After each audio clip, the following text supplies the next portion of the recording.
बिस्मिल्लाहिर्रहमानिर्रहीम। अस्सलाम वालेकुम dear students, I am Mahjabeen, assistant professor OB G. आज हम डिस्कस करेंगे यूरोडायनामिक्स पे। ठीक है, को आज का जो रोड मैप है डिस्कशन का वो ये है कि हम कुछ डेफिनेशंस को डिस्कस करेंगे कि स्ट्रेस इनकॉन्टिनेंस क्या है और जेन्युइन स्ट्रेस इनकॉन्टिनेंस क्या है। इसी तरह ओवर एक्टिव ब्लैडर और डिट्रोसल इंस्टेबिलिटी का डिफरेंस करेंगे। लो कंप्लाइंस ब्लैडर क्या होता है, ऑटोमेटिक ब्लैडर क्या होता है, इंट्रिंसिक स्फिंक्टर डेफिशिएंसी क्या होती है, पॉप की ग्रिड कैसे बनानी है। ग्रिड के लिए अलग से लिंक शेयर कर दूँगी यूट्यूब लेक्चर का, मेरे चैनल पे भी है ये।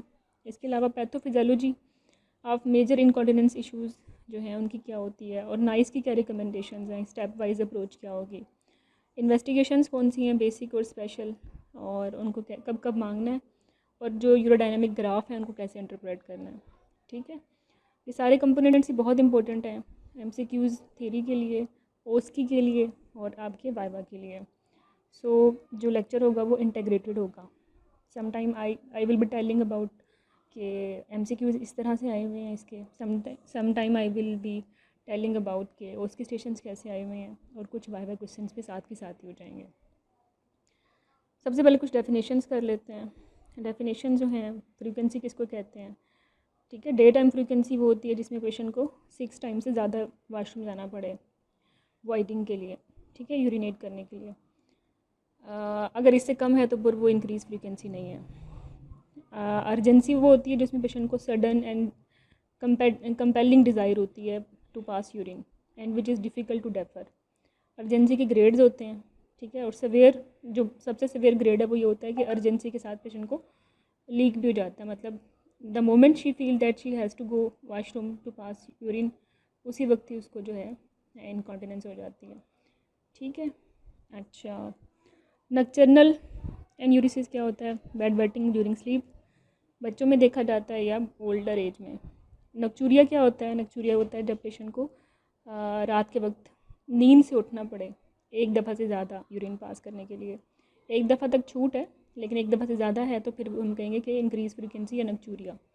ठीक है, नाइट टाइम इंक्रीज़ फ्रीक्वेंसी का दूसरा नाम है नक्चूरिया। ये नहीं है कि पेशेंट किसी काम से उठी थी तो चलो वॉशरूम भी चली गई, नहीं, स्पेसिफिकली यूरिन पास करने के लिए उठना उसको कहते हैं नक्चूरिया, मोर देन वन टाइम। अच्छा, continuous urinary incontinence, complain of continuous leakage होती है, जैसे फिस्टुला में पेशेंट का वॉलंटरीली एक्ट नहीं होता, उसको पता भी नहीं होता, कोई और ट्रिगर भी नहीं होता लाइक कफिंग का या कुछ भी, विदाउट एनी ट्रिगर पेशेंट को कंटिन्यूसली लीक हो रहा होता है, तो ये वीवीएफ में होता है, वेजाइकोविनल फिस्टुलाज में या न्यूरोजेनिक ब्लैडर में। ठीक है, स्ट्रेस यूरिनरी इनकॉन्टिनेंस ये क्या होती है, complain of involuntary leakage on effort, on exertion और ऑन स्नीजिंग और कफिंग। इसको हम डिटेल में आगे डिस्कस करेंगे। However it is just a symptom.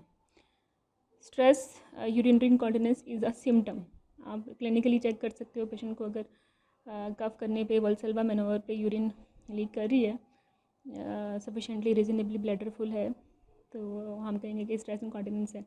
हाँ, डायग्नोसिस तब बनेगा जब इसको हम साबित करेंगे यूरोडायनामिक्स की इन्वेस्टिगेशन पे, तब ये डायग्नोसिस बन जाएगा। उससे पहले ये एक सिर्फ सिम्टम है। Stress urinary incontinence is a symptom. After investigation इसका नाम भी चेंज हो जाएगा, जो हो जाएगा जेन्युइन स्ट्रेस इनकॉन्टिनेंस, GSI। ठीक है तो एक चीज़ ही, लेकिन थोड़ा सा डिफरेंस है जो मैंने आपको बता दिया। Urgency incontinence, severity of urgency है, बात हो चुकी है। और मिक्सड इनकॉन्टिनेंस में ये है कि पेशेंट को मिक्स सिम्टम्स होते हैं। ठीक है, जो प्योर स्ट्रेस इनकॉन्टिनेंस होता है उसमें पेशेंट को सिर्फ स्ट्रेस पे ही लीकेज होती है, इंक्रीज फ्रीक्वेंसी या नक्चूरिया नहीं होता। ठीक है, जबकि प्योर अर्जेंट कॉन्टिनेंस में पेशेंट को फ्रीक्वेंसी ज़्यादा होती है, नक्चूरिया भी होता है, अर्जेंसी भी होती है, लेकिन स्ट्रेस इनकॉन्टिनेंस नहीं होता। लेकिन अगर ये दोनों मिक्स कर जाएं, मतलब पेशेंट कहे कि नहीं स्ट्रेस पे भी यूरिन लीक हो रहा है, ठीक है, अर्जेंसी के साथ भी लीक हो रहा है, तो then it is a mixed incontinence. ये डेफिनेशंस याद कर लें। अच्छा, कुछ चीज़ें हैं जब आप पेशेंट से पूछते हो कि यूरिनरी सिम्टम्स हैं या नहीं, तो आपके माइंड में होना चाहिए कि जो ये बातें आप पूछ रहे हो वो स्टोरेज के लिए हैं या वाइडिंग के लिए हैं। लेट्स सपोज अगर पेशेंट को फ्रीक्वेंसी है, नक्चूरिया है, इनकॉन्टिनेंस है या स्ट्रेस, तो ये स्टोरेज प्रॉब्लम्स को इंडिकेट कर रहे हैं कि स्टोरेज में मसला है ब्लैडर जो है रिजर्वायर है यूरिन को होल्ड करने के लिए, तो ब्लैडर के अंदर मसला है। ठीक है, वाइडिंग सिम्टम्स, स्लो स्ट्रीम, मतलब अगर पेशेंट कहे कि मुझे यूरिन की स्ट्रीम जो है वो स्लो बनती है, तेज़ नहीं बनती, या बहुत देर तक रहती है और वो भी दरमियान में ब्रेक हो जाती है, स्प्रेइंग हो जाती है, या इंटरमिटेंट स्ट्रीम बनती है, रुक गई आ गई, रुक गई आ गई, या हेजिटेंसी है यूरिन स्टार्ट करने में, टिपिकल सिस्टोसील की प्रेजेंटेशन है ये। या पेशेंट को यूरिन करने के बाद दोबारा एक दो और फिर ड्रॉप आ गए, जिसे पोस्ट मिक्चुरेशन ड्रिबलिंग कहते हैं। ये टिपिकल डाइवर्टिकुलर कप के साथ होती है। तो ये सारे प्रॉब्लम जो हैं वाइडिंग प्रॉब्लम्स हैं। If patient is coming typical with voiding problems, तो फिर आपने जो है उसमें ज़रूर जो है जब यूरोडायनामिक्स इन्वेस्टिगेशन चूज़ करनी है तो यूरोफ्लोमेट्री भी देखनी है कि वाइडिंग में कहाँ प्रॉब्लम है, हाइपोटोनिक ब्लैडर है या कोई आउटलेट ट्रैक्ट ऑब्स्ट्रक्शन है, या क्या रीज़न है, आगे जाके डिस्कस कर लेंगे। तो जब भी आप पेशेंट से पूछें तो इन सिम्टम्स को अलग से पूछें, स्टोरेज के सिम्टम्स को अलग से, वाइडिंग के सिम्टम्स को अलग से, और उनकी क्लिनिकल इम्प्लीकेशन भी डिफरेंट है और इनकी ट्रीटमेंट भी डिफरेंट है। तो सिमिलर आप जो हरी में पूछ लेते हो कि no urinary frequency, urgency and dysuria, it doesn't mean कि आपने प्रॉपर एवेल्युएट किया है। हाउएवर जब भी प्रोलैप्स का केस आए ना, तो you are bound to address on storage symptoms and on voiding symptoms.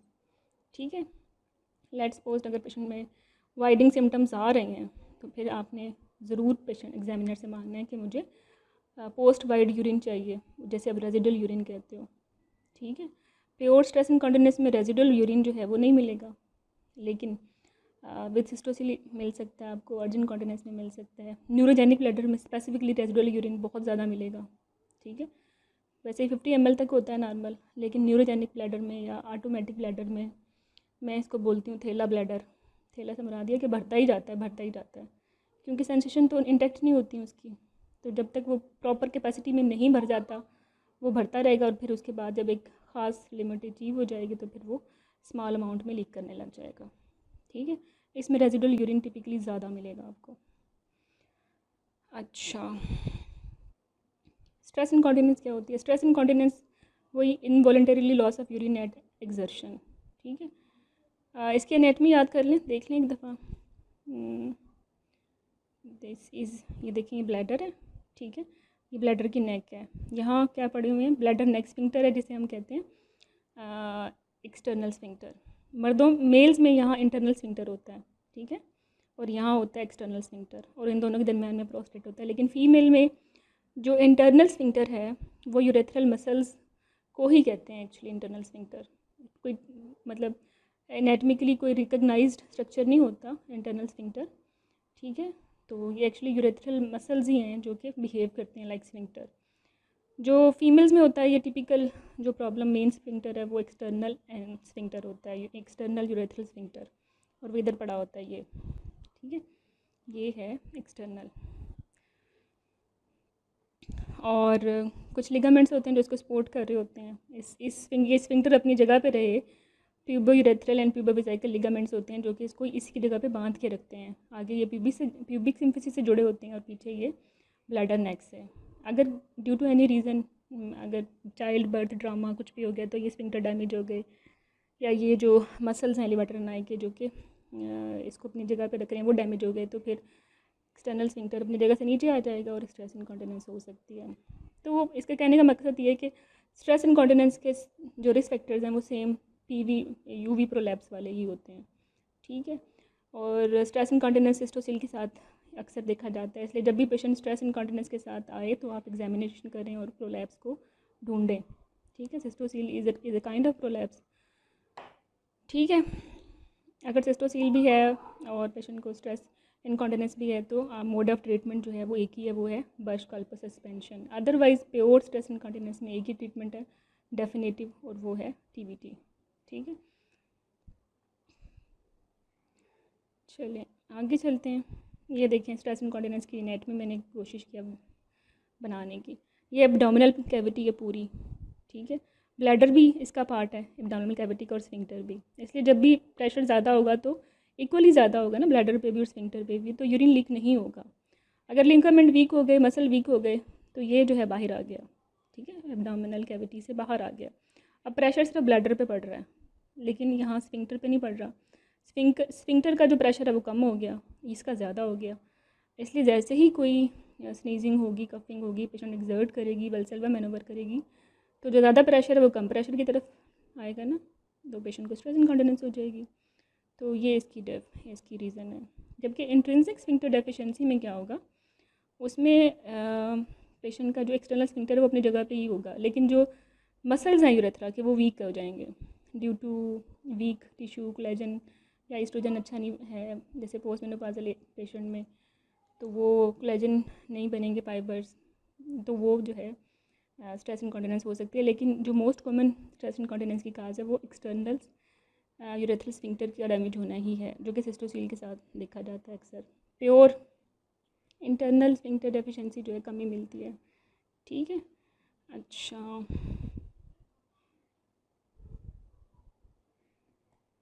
आगे चलते हैं।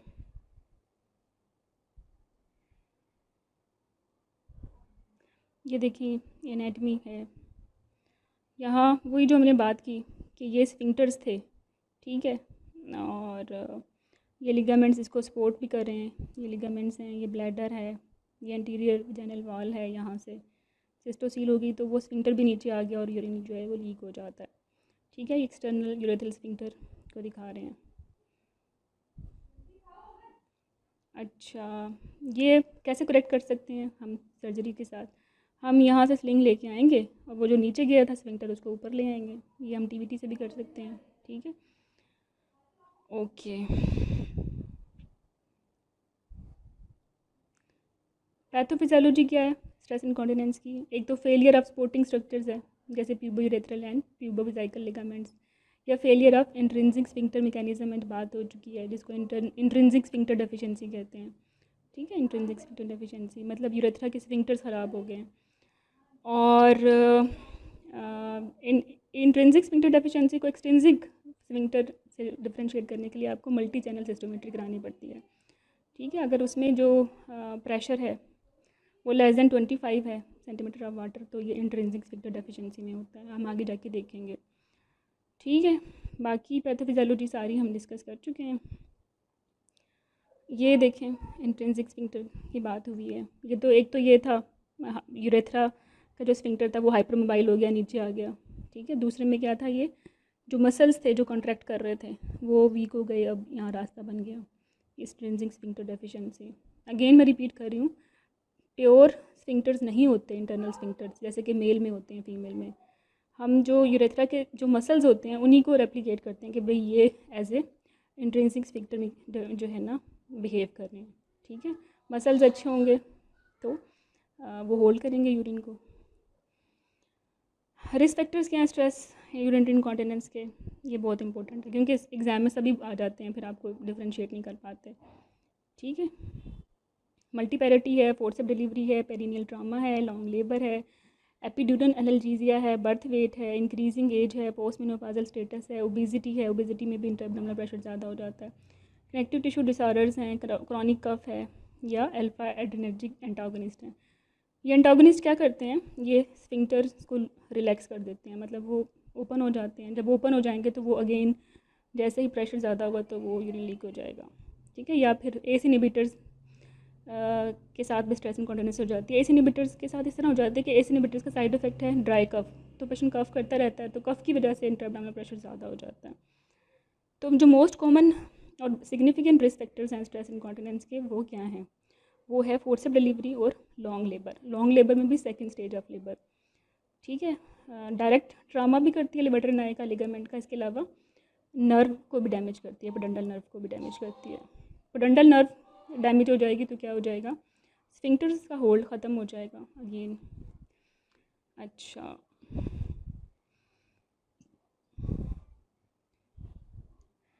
नाइस क्या कहती है, सबसे पहले स्ट्रेस इनकॉन्टिनेंस को ट्रीट करना है आपने पेल्विक फ्लोर मसल ट्रेनिंग के थ्रू 3 मंथ्स तक देखनी है। इफेक्ट नहीं आता तो डिलॉक्सिटिन दे दें। डिलॉक्सिटिन जो है ये SNRI है और ये भी स्फिंक्टर रिलेटेड मसल्स को स्ट्रॉन्ग करती है। दोनों को कंबाइन देंगे तो 80% इफेक्टिव हो जाती है। नहीं फ़र्क पड़ता तो फिर आपने क्या करना है, फिर आपने पेशेंट का यूरोडायनेमिक्स करवाना है। यूरोडायनेमिक्स करवाने के बाद आपको डायग्नोज हो गया स्ट्रेस इनकॉन्टिनेंस है तो फिर आपने सर्जरी ऑफर करनी है जो कि TBT है। ठीक है, अगर साथ में पेशेंट को सिस्टोसील भी है तो फिर कौन सी सर्जरी ऑफर करनी है, बर्श-कार्पल सस्पेंशन, ये सारे MCQs हैं। और अगर वो भी फेल हो गई तो फिर क्या करनी है, फिर डिफरेंट मेथड्स हैं, इंट्रा म्यूरल बल्किंग एजेंट्स हैं। ठीक है, सिलिकॉन के, कार्बन कोटेड हैं, कुछ जर्कोनियम कोड से, सबसे अच्छे जो है ना वो कॉन्टिजिन के होते हैं, माइक्रोप्लास्टिक। तो ये स्टेप वाइज अप्रोच है। अब if they ask how to manage, तो आपने हमेशा स्टेप वाइज अप्रोच के थ्रू मैनेज करना है। पर सबसे पहले तो आपने कंजर्वेटिव मैनेजमेंट देनी है, जो कि पेल्विक फ्लोर मसल ट्रेनिंग हो गई, ठीक है, या मेडिसिन हो गई ओरल। नहीं फ़र्क पड़ता तो फिर सेकंड पे आना है। लेकिन अगर वो पूछे सिंगल बताओ, डेफिनेटिव बताओ, तो वो फिर स्ट्रेस इनकॉन्टिनेंस में सिर्फ सर्जरी होती है। Opposite to urge incontinence, again step wise approach में कंजर्वेटिव मैनेजमेंट को चूज़ करें, जिसमें इंस्टेड ऑफ ब्लैडर या instead of pelvic floor muscle training जो है ब्लैडर रीट्रेनिंग करनी है। पेल्विक फ्लोर मसल ट्रेनिंग होती है पेल्विक फ्लोर के मसल्स को ट्रेन करना, मजबूत करना, जबकि ब्लैडर रीट्रेनिंग भी होती है ब्लैडर को, बिहेवियर को एजुकेट करना, कि मतलब कोई ऐसी चीज़ें ना खाए पेशेंट जो कि ब्लैडर के डिट्रोसर मसल्स को इरिटेट करें। तो दे बोथ आर डिफरेंट, ठीक है। आप इन दोनों को एक ही जगह यूज़ कर लेते हो, ऐसा नहीं करना। अर्ज इनकॉन्टिनेंस के लिए ब्लैडर रीट्रेनिंग करानी है, स्ट्रेस इनकॉन्टिनेंस के लिए पेल्विक फ्लोर मसल ट्रेनिंग करवानी है, ठीक है। Pelvic floor muscle training stress incontinence में भी इफेक्टिव है और हर किस्म के प्रोलैप्स में भी इफेक्टिव है। अच्छा, फिर ओवर एक्टिव ब्लैडर क्या होता है? ओवर एक्टिव ब्लैडर यहाँ देखें, यूजुअली ब्लैडर का काम क्या होता है कि जब ब्लैडर फुल हो जाए तो फिर एम्प्टी होना चाहिए ना, लेकिन अगर फुल भी नहीं हुआ, ड्यूरिंग फिलिंग ही पेशेंट को मिक्सचुरेशन या अर्जेंसी डेवलप हो जाए, तो मतलब कम ही फील हुआ है, थोड़ा सा ही यूरिन है, और फिर ये तो पूरा भर गया है ना यूरिन से, ये तो थोड़ा सा यूरिन आया, फिर भी पेशेंट को अर्जेंसी स्ट्रॉन्ग है और इनकॉन्टिनेंस हो रही है, तो इसे कहते हैं over active bladder. Over active bladder में अगर अर्जेंसी है तो उसे कहते हैं, अगर लीक नहीं हुआ तो उसे कहते हैं ड्राई ओवर एक्टिव ब्लैडर, ठीक है। अगर लीकिंग हो गई है तो उसे कहते हैं वेट। तो ये भी दो डिफरेंट टर्म्स यूज़ होती हैं, लेकिन ओवर एक्टिव ब्लैडर सिर्फ एक सिम्टम है। अगर डायग्नोसिस हो जाएगी यूरोडायनामिक्स पे तो फिर इसका नाम चेंज हो जाएगा, जिसे कहते हैं detrusor instability, detrusor over activity, ठीक है, वो डायग्नोसिस बन जाता है। और मोस्ट कॉमन जो इनकॉन्टिनेंस होती है फीमेल में, वो स्ट्रेस इनकॉन्टिनेंस है 50%, जबकि जो अर्ज इनकॉन्टिनेंस है वो 20% होती है। अर्ज इनकॉन्टिनेंस में आप देख रहे हैं कि जो ब्लैडर की कंप्लाइंस है ना वो कम हो गई है। मतलब यहाँ तो जब कि इसको 600 ml लेना चाहिए था, तो ये 200 ml पे ही इसकी बस होगी और पेशेंट को अर्जेंसी आ गई है। तो ये भी इंपॉर्टेंट डिफरेंशिएटिंग पॉइंट है कि ओवर एक्टिव ब्लैडर में जो ब्लैडर की कैपेसिटी है वो रिड्यूस्ड हो रही है, जबकि स्ट्रेस इनकॉन्टिनेंस में ऐसा नहीं हो रहा। और न्यूरोजेनिक ब्लैडर में उल्टा बहुत ज़्यादा हो गई है, ठीक है। चलें आगे, रिस्क फैक्टर्स क्या हैं ओवर एक्टिव ब्लैडर के या दूसरे से ओवर एक्टिविटी की? वो चाइल्डहुड बेड वेटिंग है, मतलब शुरू से ही CNS कल्परेट है, ज़्यादा मेच्योर नहीं हुआ, या ओबेसिटी है, ओबेसिटी दोनों में ही आ जाती है। लेकिन स्मोकिंग जो है वो टिपिकल है ओवर एक्टिव ब्लैडर के लिए, कैफीन इनटेक, अल्कोहल इनटेक, ठीक है। प्रीवियस हिस्टेक्टमी और प्रीवियस कॉन्टिनेंस सर्जरी दोनों में आती है, डिट्रेसर ओवर एक्टिविटी में भी आ सकती है और स्ट्रेस इनकॉन्टिनेंस में भी आ सकती है। डिट्रेसर ओवर एक्टिविटी में सबसे पहले आपने क्या करना है, पेशेंट को ब्लैडर रिट्रेनिंग करानी है। ब्लैडर रिट्रेनिंग 6 वीक्स की होती है, जबकि जो पेल्विक फ्लोर मसल ट्रेनिंग होती है वो 12 वीक्स की होती है। ये डिफरेंस है, MCQ में याद करें। अगर पेल्विक फ्लोर मसल ट्रेनिंग से फ़ायदा नहीं हुआ तो फिर आपने उसमें क्या कहना है कि ब्लैडर रिट्रेनिंग से मसला नहीं हुआ है, ड्रिल से कोई प्रॉब्लम, कोई अच्छी सेटिस्फेक्शन नहीं हुई, तो फिर उसको एंटी मस्कुरेनिक ड्रग्स देनी है। First line anti muscarinic drugs जो होती हैं वो ऑक्सीबिटाइनिन, टोल्टिरोडिन और डेरेफिनासिन है, ठीक है। मतलब OTD से याद कर लें, ऑक्सीबिटाइनिन, टोल्टिरोडिन और डेरेफिनासिन, ये तीनों की तीनों फर्स्ट लाइन है, ठीक है। और क्योंकि जो ब्लैडर में जो होते हैं 2 तरह के रिसेप्टर्स होते हैं, ठीक है, एसिटिलकोलिन A और बीटा एगोनिस्ट। एसिटिलकोलिन A का मकसद ये होता है कि ब्लैडर को कॉन्ट्रैक्ट कराए, ठीक है। और चूँकि ओवर एक्टिव ब्लैडर में डिट्रोसर मसल्स पहले से हाइपर एक्टिव हैं, एसिटिलकोलिन को बहुत ज़्यादा रिस्पॉन्स कर रहे हैं, तो आपने ट्रीटमेंट के तौर पे एंटी कोलिनर्जिक देने हैं, ठीक है, या एंटी मस्कुरेनिक देनी है की बात है, क्योंकि रिसेप्टर्स एसिटिलकोलाइन के मस्कुरेनिक रिसेप्टर्स होते हैं।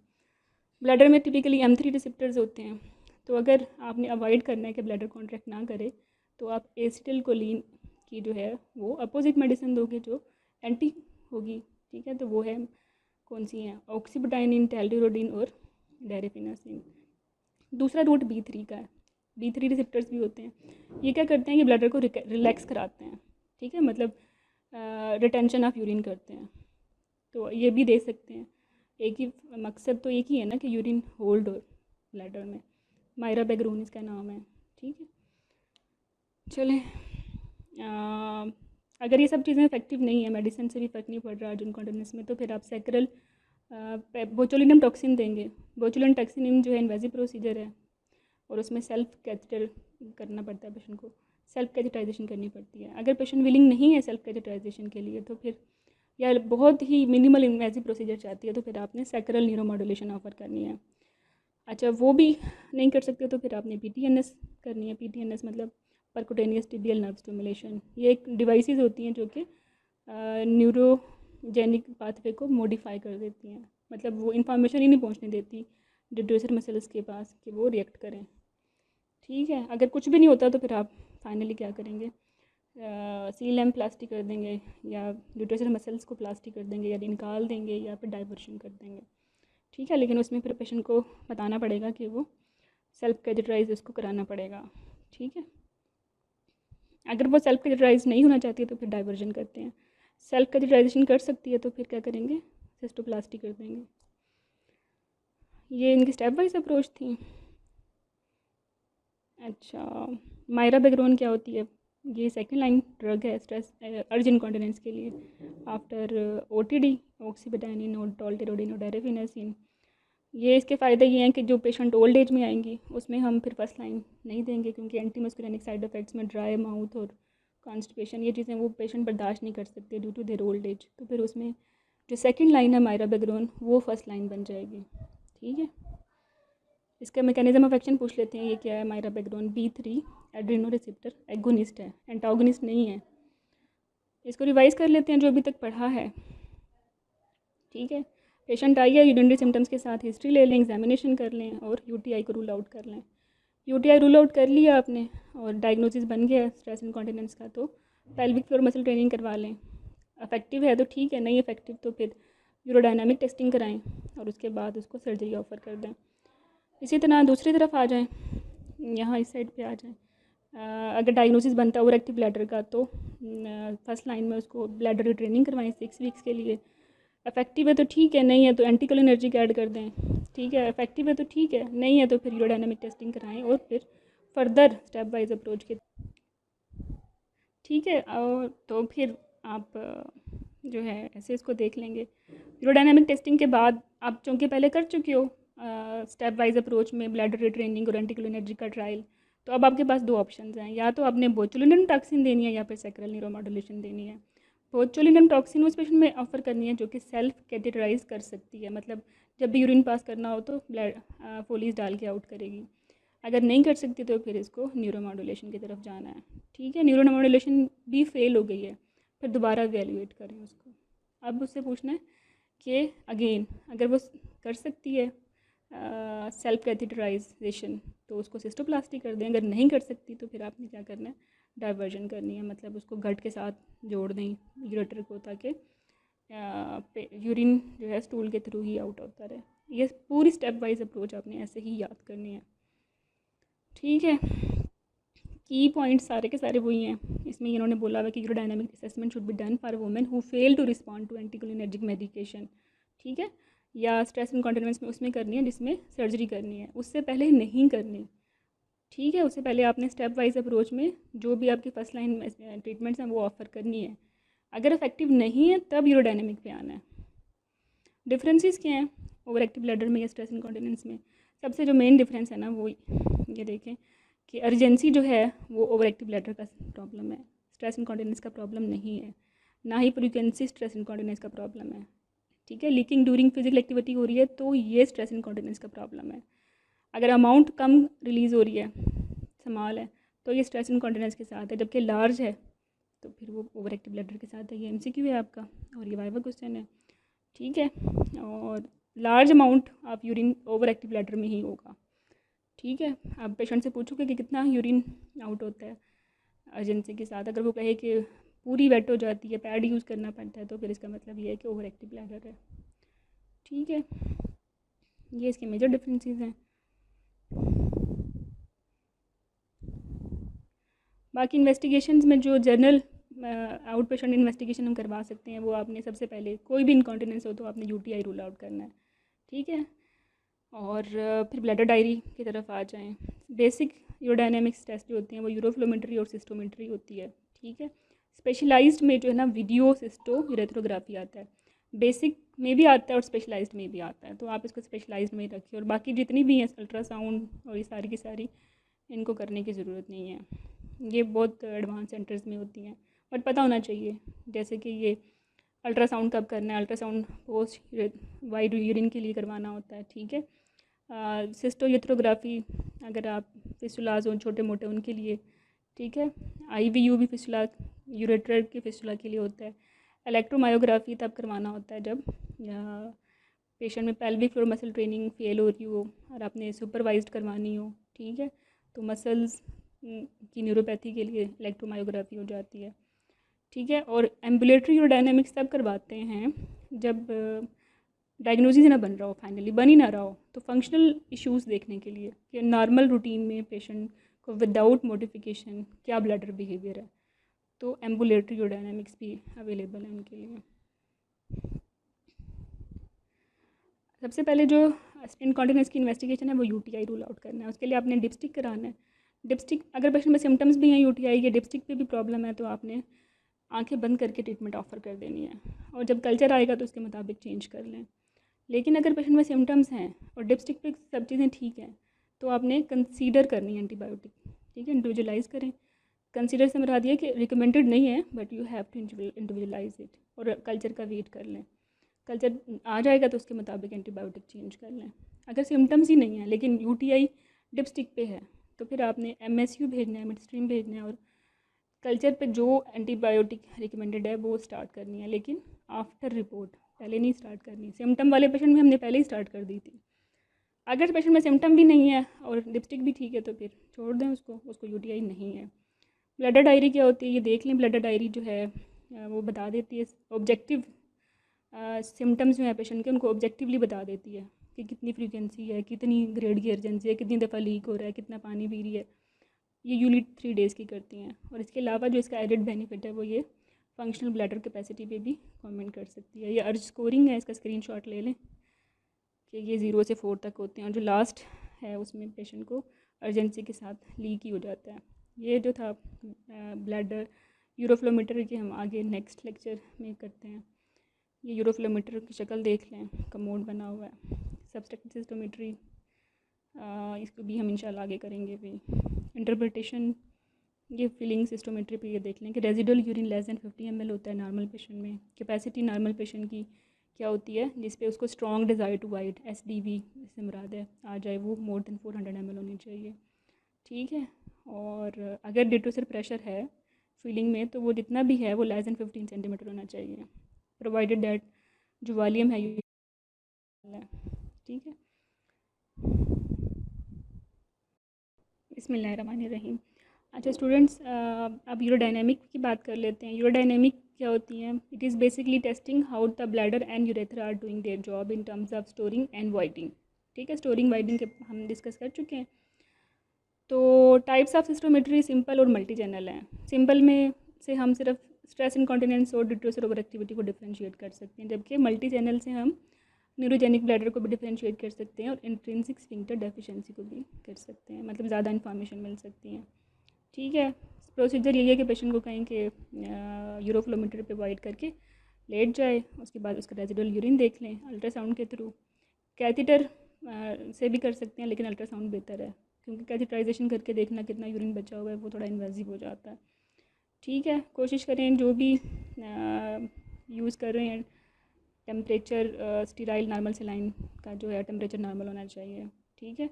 और जो रेट ऑफ इन्फ्यूजन है वो भी 25 से 100 ml पर मिनट हो सकती है, इससे ज़्यादा मत करें वरना हाइड्रोजेनिक कॉन्ट्रैक्शन शुरू हो जाएंगी डिट्रोसर में, जो कि नॉर्मल पेशेंट में भी हो सकती हैं, तो रिज़ल्ट ख़राब हो सकता है, ठीक है। ये दो मल्टी चैनल में आपने एक इनसाइड रेक्टम डालना है कैथेटर और एक इनसाइड ब्लैडर डालना है।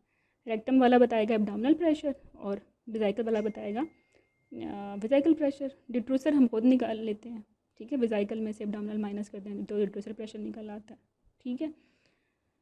तो ये इसका फार्मूला भी पूछ लेते हैं कि डिटोसर प्रेशर कैसे निकालना है, वेजाइकल में से एब्डोमिनल प्रेशर को माइनस कर दें। इंटरप्रेट कैसे करना है, ठीक है। इंटरप्रेट आप हमेशा ये देखें कि ये ऐसे लाइन लगाएं, 3 लाइनें होती हैं ना ग्राफ में, तो ये एब्डोमिनल है, सॉरी,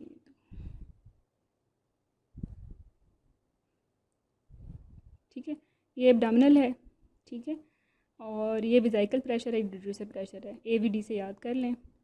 अगर एब्डोमिनल में फ्लक्चुएशंस आ रही हैं तो इसका मतलब क्या है, ये स्ट्रेस इनकॉन्टिनेंस है। अगर डिटोसर में ट्रेस में फ्लक्चुएशंस आ रही हैं मोर देन 15 सेंटीमीटर पर वाटर, इसका मतलब है डिटोसर ओवर एक्टिविटी है। वेजाइकल दोनों में ही रेज होगा, इससे हम डायग्नोसिस नहीं बना सकते, ठीक है, इससे नहीं बनेगा। सबसे पहले आपने जब ग्राफ देखना है, आपने देखना ही सबसे नीचे वाला पॉइंट है। अगर उसमें बहुत ज़्यादा ट्रैबिकुलेशंस हैं तो उसका मतलब है कि वो urodynamic investigation proven डिटोसर over activity है, ठीक है। हाँ, अगर एब्डोमिनल प्रेशर बहुत ज़्यादा है और डिटोसर साइलेंट है, ये वाला ट्रेस साइलेंट है और यहाँ आ रही हैं एब्डोमिनल के ट्रेस में, तो ये क्या है, ये हो जाएगा स्ट्रेस इनकॉन्टिनेंस में, ठीक है। तो ट्रेस ए एब्डोमिनल प्रेशर को शो करता है, ट्रेस बी वेजाइकल को करता है, ट्रेस सी डिटोसर को करता है। निमोनिक है आल वेरी डम, ए से एब्डोमिनल, बी से वेजाइकल और डी से डम डिटोसर। तो ये आप ऊपर से नीचे तक इसको ऐसे देखेंगे, ठीक है। तो जो सबसे पहली वाली लाइन है वो यूजुअली एब्डोमिनल प्रेशर को बताती है, आल वेरी डम, बी से वेजाइकल, और सबसे नीचे वाली जो है वो डिटोसर को, ठीक है। How to make sense of these lines, सबसे पहले आपने क्या देखना है वो मैं बता चुकी हूँ। एब्डोमिनल को देखें, एब्डोमिनल ट्रेस में जो है फ्लक्चुएशंस हैं और डिटोसर साइलेंट है, तो इसका मतलब है स्ट्रेस इनकॉन्टिनेंस। अगर एब्डोमिनल साइलेंट है और डिटोसर में फ्लक्चुएशंस है, इसका मतलब है ओवर एक्टिव ब्लैडर या डिटोसर इंस्टेबिलिटी, ठीक है। इसके अलावा हाँ, ये वही चीज़ें दोबारा रिपीट हो रही हैं। फ्लोमेट्री क्या होती है, फ्लोमेट्री जो होती है वो यूजुअली बेल शेप कर्व होता है। अगर कोई वाइडिंग डिसफंक्शन नहीं है तो कर्व जो है वो बेल शेप्ड होगा। सडन यूरिन मिक्सचरेशन स्टार्ट करते ही वॉल्यूम जो है ना सडन पीक पे जाएगा, फिर नीचे आ जाएगा। अगर ये ना जाए ऐसे, ठीक है, और ऐसे ऐसे रहे, तो इसका मतलब है कि ये ऐसे फ्लैट बने, तो इसका मतलब कोई वाइडिंग डिसफंक्शन है। अगर पेशेंट को डिटोसर प्रेशर भी कम है और ये वाला फ्लैट सा कर्व आ रहा है, तो इसका मतलब है कि हाइपोटोनिक ब्लैडर है। अगर डिटोसर प्रेशर भी बहुत ज़्यादा है और तब भी उसको एक्सर्ट करके यूरिन आउट करना पड़ रहा है, तो इसका मतलब है कोई आउटफ्लो ट्रैक्ट ऑब्स्ट्रक्शन है। तो यूरोफ्लोमेट्री से you can comment on these, ठीक है। Low flow rate, low detrusor pressure, normal urethral pressure, hypotonic bladder. अगर फ्लो रेट भी लो है, मतलब बेल शेप कर्व नहीं बन रहा बल्कि फ्लैट सा कर्व बन रहा है, ठीक है, ऐसे करके बेल शेप नहीं बन रहा बल्कि ऐसे बन रहा है लंबा सा, और साथ में जो डिटोसर का प्रेशर है वो भी ज़्यादा है, यूरेथ्रा का प्रेशर भी ज़्यादा है, तो ये आउटफ्लो ऑब्स्ट्रक्शन में आ जाएगा, ठीक है। इसी तरह यूरेथ्रल प्रेशर को देख लें। Urethral pressure multi channel subtracted cystometry से मिलता है हमें, सिंपल में नहीं होता ये ऑप्शन। अगर उसमें यूरेथ्रा का प्रेशर कम है 25 से, ठीक है, तो ये है इंट्रिंसिक स्फिंक्टर डेफिशिएंसी, और अगर 25 से ज़्यादा है तो ये है हाइपर मोबिलिटी या एक्सट्रिंसिक स्फिंक्टर डेफिशिएंसी। ये जो है थोड़ा हाई लेवल का क्वेश्चन है, हर एक से नहीं पूछते। नॉर्मल वैल्यूज़ इनको देख लें और रट्टा मार लेंगे तो बिल्कुल रट्टा मारने वाली हैं, इन पर कोई गुंजाइश नहीं है। टिप फॉर एग्ज़ाम यही है कि सबसे पहले आपने देखना है कि ब्लैडर की कैपेसिटी क्या है, और अगर ब्लैडर की कैपेसिटी कम हो गई है 400 से और साथ ही पेशेंट में फेजिक कॉन्ट्रैक्शंस आ रही हैं, जो है नॉन फेजिक कॉन्ट्रैक्शंस आ रही हैं, तो वो डिटोसर ओवर एक्टिविटी है। अगर कंप्लाइंस कम है और फेजिक कॉन्ट्रैक्शंस आ रही हैं तो लो कंप्लाइंस ब्लैडर है, ठीक है। लेकिन अगर पेशेंट की ब्लैडर की कैपेसिटी बहुत ज़्यादा हो गई है, ठीक है, और साथ में वाइडिंग डिसफंक्शन है, तो वो न्यूरोजेनिक ब्लैडर में होता है। ये जो है बहुत इंपॉर्टेंट टेबल है, इसको हम बड़ा ध्यान से करेंगे। ये देखें, स्ट्रेस इनकॉन्टिनेंस में फ्रीक्वेंसी नहीं होगी, अर्ज इनकॉन्टिनेंस में फ्रीक्वेंसी होगी, ओवरफ्लो इनकॉन्टिनेंस या न्यूरोजेनिक इनकॉन्टिनेंस में फ्रीक्वेंसी नहीं होगी, ठीक है, इस पर बात हो चुकी है। अमाउंट पे भी बात हो चुकी है, लार्ज जो होगा वर्जिन कॉन्टिनेंस में है। ठीक है, Q tube test hypermobility जो है वो स्ट्रेस इनकॉन्टिनेंस में होगी, क्योंकि ब्लैडर की जो स्फिंक्टर है वो नीचे आ गया है, तो एनाटॉमिकल प्रॉब्लम है, तो एंगल भी लॉस हो गया। एंगल कम है दोनों में, तो वर्जिन कॉन्टिनेंस में आ जाएगा और उसमें आ जाएगा। देखें दोबारा, ट्रीटमेंट स्ट्रेस इनकॉन्टिनेंस की क्या है? सबसे पहले तो फर्स्ट लाइन है, कीगल एक्सरसाइजेज हैं, फेल हो गई तो सर्जरी है। अर्जेंट कॉन्टिनेंस की ट्रीटमेंट एंटीकोलिनर्जिक, एंटी मस्कुरानिक्स हैं। ठीक है, और साथ में ब्लडर ट्रेनिंग है। ओवरफ्लो की जो ट्रीटमेंट है वो कोलिनर्जिक है। अब आपने यहाँ देखा कि इन दोनों की ट्रीटमेंट एक दूसरे की अपोजिट है, क्योंकि ओवर एक्टिव ब्लैडर में वी वांट के ब्लैडर स्टेबल हो जाए, रेस्ट में चला जाए, रिलैक्स हो जाए, जबकि ओवरफ्लो में हम चाहते हैं कि ब्लैडर कॉन्ट्रैक्ट हो जाए। ठीक है, कॉन्ट्रैक्ट कराने के लिए हमें कोलिनर्जिक मेडिसिन देनी पड़ेंगी और रिलैक्स कराने के लिए एंटीकोलिनर्जिक देनी पड़ेंगी। तो इन दोनों को आपने भूलना नहीं है, ये कन्फ्यूज़ करते हैं। ठीक है, तो that was all about today's lecture. और इंशाल्लाह ताला अब हमारा जो रेगुलर बैच शुरू हो रहा है 3 मंथ्स का, IMM, MCPS और FCPS का, वो 1 मई से शुरू हो रहा है। एनरोलमेंट कौन इसकी हैं चल रही हैं। If you want to get enrolled तो गेट एनरोल्ड, और इंफॉर्मेशन जो है वो पेज पे भी अवेलेबल है, व्हाट्सएप पे भी अवेलेबल हैं। और ऑल द बेस्ट। कोई भी प्रॉब्लम क्यूरी हो तो फिर आप कमेंट में लिख दें, आई विल एड्रेस इट।